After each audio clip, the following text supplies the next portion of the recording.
All right, so in this unit, we're going to be learning about similar figures.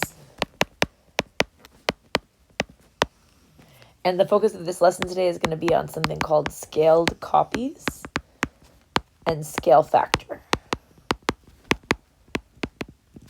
So we're talking about enlarging and shrinking things. That's basically what scaled copies are. So here we can look at this example. Here's the original Google Drive symbol. So which of copy A, B, and C is a correct scaled copy? Which one looks right? So obviously A looks like really stretched up and down, B looks really flattened, and C looks like it was correctly scaled like in all directions. It has the same shape. So a scaled copy has the same shape, and what's another way to say this? Same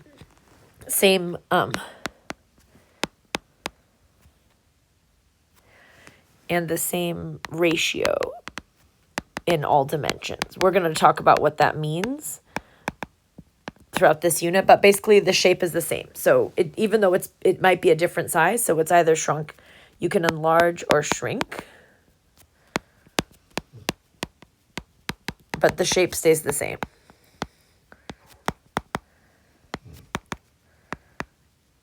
So we're going to solve problems with similar figures by identifying the scale factors and finding the missing sides that keep the figures similar. So why don't you copy down, let's look at these first triangles. So what do you notice?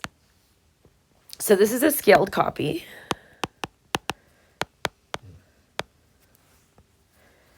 And the key relationship shown here is that all angles stay the same, or all angles are congruent.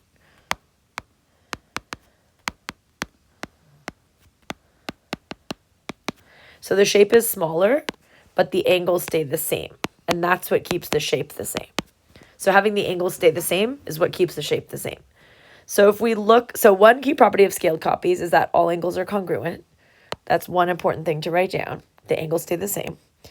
And the second important thing is that the sides, so the corresponding sides, all have the same ratio. So let's look at these triangles now that we have their sides labeled. So what happens with the matched up sides? So 5 to 10, so that's one ratio.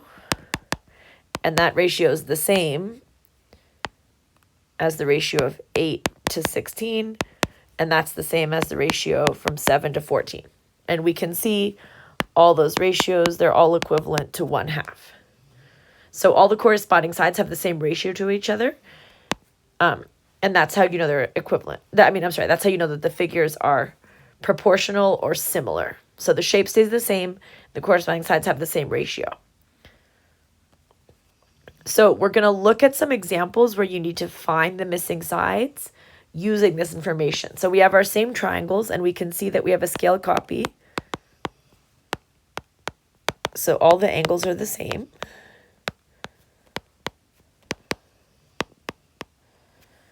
And we need to figure out what is our side ratio, or in other words, what is our scale factor? So the scale factor is the ratio between corresponding sides.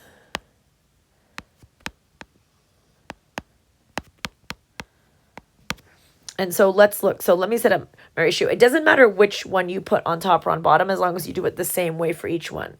So let me write my first ratio. So 20 to 5, those are some of my corresponding sides. So this red side matches to this red side. And let's look at 24 lines up to x.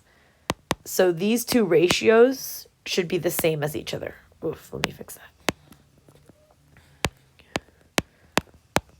So how can I make those two ratios the same? So for now, I'm going to just simplify this ratio. So I know that 20 to 5 simplifies to 4. And so I want to know what can go down here to keep that ratio the same. And so I know that if 24 divided by what gets me 4, I can see that x has to equal 6. That will keep the same ratio. So if I look at my original ratio, 20 to 5 is the same as 24 to 6 because those both have a ratio of 4 to 1. They both simplify. So take a minute and see if you can figure out what will y be, knowing that it has to fit that same ratio. So 20 to 5 has to fit the ratio of 40 to y. So hopefully you're able to see that y has to equal 10 because it has to be shrunken down 4 times. I guess an easier way to think of it is to just, it can also just divide by 4 each time, right? And that will get me my new scaled copy. So we're looking at the relationship between similar figures and finding the corresponding sides that keep the ratios of the sides the same. So this is a wonkier similar figure, and there's a bunch of question marks here. So let's look at the sides that correspond. So I'm going to use these sides because these are the ones where I know both of the sides. I can't use 1.5 and this side because I don't know this side on my other triangle. So let's just see if I can figure out the scale factor is. So this one I can see it's enlarging. So I just think of it as multiplication. So in other words, 2.5 times what gets me 5. If you're not sure, you can divide. And so 2 is what I'm enlarging by. So to find my missing sides, I can just enlarge everything by that same scale factor. So this side originally is 2.5, so my enlarged side will be 2.5. And my enlarged side here, 1.5 times 2 gets me 3. Now what happens to my angles? Well, my angles do not enlarge, so it would be a misconception that the angles change. The whole point of similar figures is that the angles stay the same.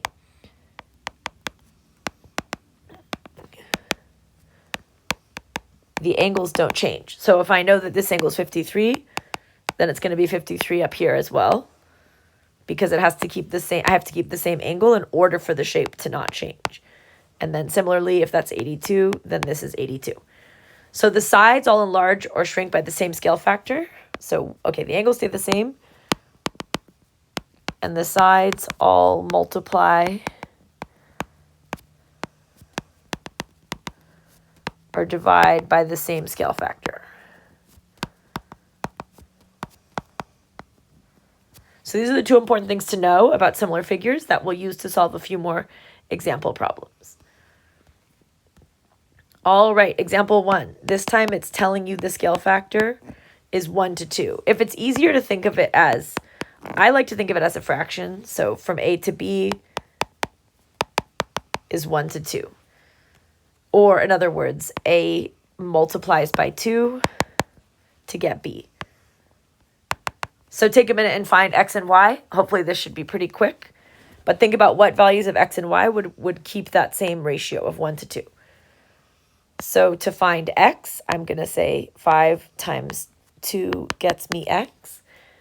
And so x equals 10 because it's doubled in size. And then to find y is not 24, right? To find y, I will say y times 2 gets me 12. And so in this case, I would have to divide by 2. And so y would equal to 6. So 6 times 2 is 12, 5 times 2 is 10. So this keeps the scale factor the same for all pairs of sides of the similar figures. Why don't you guys pause the video right now and try this one? And figure out what values of x and y would fit with this scale factor. So it's important to think about which one is bigger and which one is smaller. So from Q to P is 1 to 3. So from Q to P is enlarging by 3. So to solve for x is simple. 4 times 3 gets me x. So x has to be 12. And then to solve for y times 3 gets me 9. So y has to be 3. So that's 3 and that's 12. And that keeps my scale factor the same. So we are going to look at trickier ones where the shapes don't line up perfectly. So think for a minute about how this example will be a bit different. So when I'm looking right here, I see that this 64-degree angle lines up with this 64-degree angle. So the sides don't line up. Like 27 doesn't line up to this side right here. That would not be correct. This side, so LJ corresponds to, let's see. I have to imagine kind of turning this triangle. So LJ corresponds to DC. And so that means if I want to find this question mark, EC corresponds to JK. So now let's set up some ratios and see if I can solve this. So I'm going to start with 27 corresponds to 32.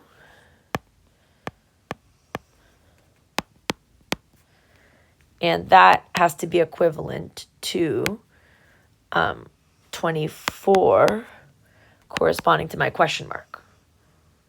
So this is the equivalent ratio we would set up. Tomorrow we're going to learn about how to solve for this variable. How to solve. But for now, I want you to be able to just set up the ratio so we can see how to solve for this side. 27 leads up to 32 and JK. Okay, great. So that's the ratio we would solve. We're going to learn how to solve this tomorrow because it takes a little bit more math, understanding of equivalent fractions. But for now, that's the ratio we would solve for. Let's do one more, just looking at how to set up a ratio, an equivalent ratio. Example, let's see, example 4. Okay, so this one's tricky because it's kind of flipped. So I can see these angles line up, and then in this case, I have these parallel lines right here. So this angle lines up to this angle. So what does that mean? So that means that side DF corresponds to side DC. So my ratio for this I can set up is 48 to 8, and that has to be equivalent to 54 to my unknown. This one's a little easier to solve. We can solve this one since I can easily reduce this fraction. So this will turn into 6 is 54 divided by the question mark. So this side, if I want to know 54 divided by what gets me 6, I'll do 6 times what gets me 54. And so my question mark has to equal to 9. We're going to practice a lot more solving those types of equations and learning different strategies. But for now, I want you to just use whatever intuition or understanding you have of equivalent fractions to figure out which sides would make sense, what would correspond. There's going to be one harder version of these similar triangles where one of the triangles is inside of the other. But I think we'll save this one for... No, actually, let's do this one.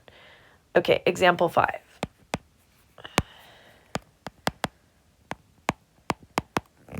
So this one's tricky because one of the triangles is inside the other.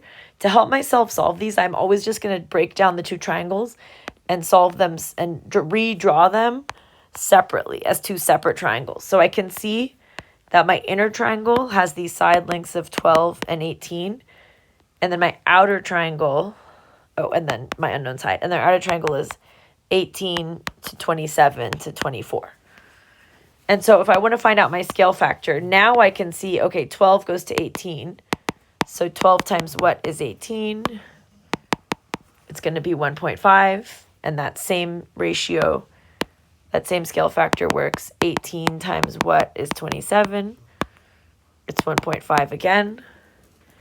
And then last but not least, now I can figure this out.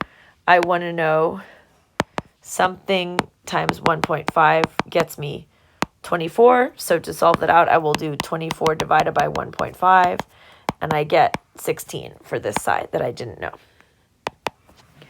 So there's a bunch of different ways to solve these problems when you're thinking about the scale factor and equivalent ratios.